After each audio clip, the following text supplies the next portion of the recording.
Hey guys, it's Margaret, and it is Sunday, January 14th, 2018, the 14th day of the Mighty Project. Today's the mailbag episode, so let's get to those questions.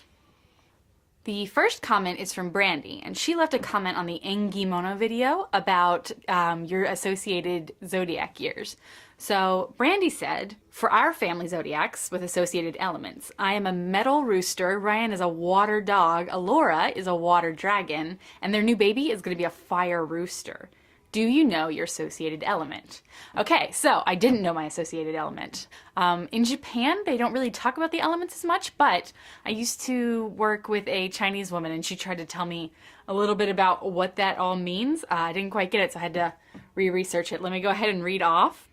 Okay, so I'm a dragon, but I found out that I'm an earth dragon. And here's what this website has to say about earth dragons. The earth dragon appears quieter than other types of dragons. They are very smart in financial situations and will be able to gather considerable wealth. The dragon is proud and lively person with a never-ending supply of self-confidence. You guys, being an earth dragon is the worst. The dragon will be extremely quick to criticize anybody that tries to make a fool out of them. They can sometimes be seen as blunt and straight to the point, and are certainly not diplomatic or sensitive. They can be quite gullible, and will often believe what people tell them. Well, the dragon will be adored by many people in their lifetime, as many will be attracted to their flamboyant personality and outstanding looks. So if any of you have time to check out your zodiacs online, I think it might be funny to list some of the more interesting characteristics down below. I am beautiful, extremely outgoing, and gullible. So that's great.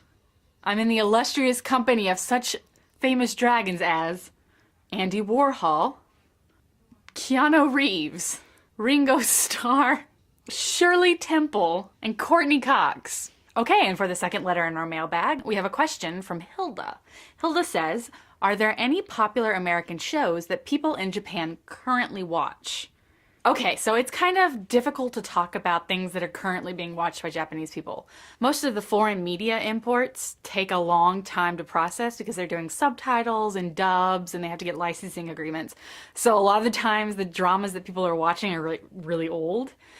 Shin just finished up Breaking Bad like last year and he's still super into it. It's all he talks about. But I did go to Sataya with Shin today and this is what we found. For those of you who've never heard of Sataya, it's kind of like the Japanese Blockbuster, but it's still in business. They do TV shows, movies, but they also rent music, which is pretty cool. Okay, so it looks like we have some Sherlock Holmes. We've got something called Scandal. And Game of Thrones, the final season's out over here, so that's great. CSI is pretty popular.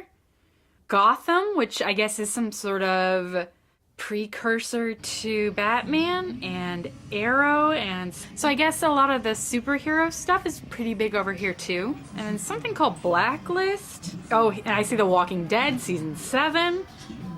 And oh good, Young Pope made it over here, that's great. And The Crown. And something called Timeless?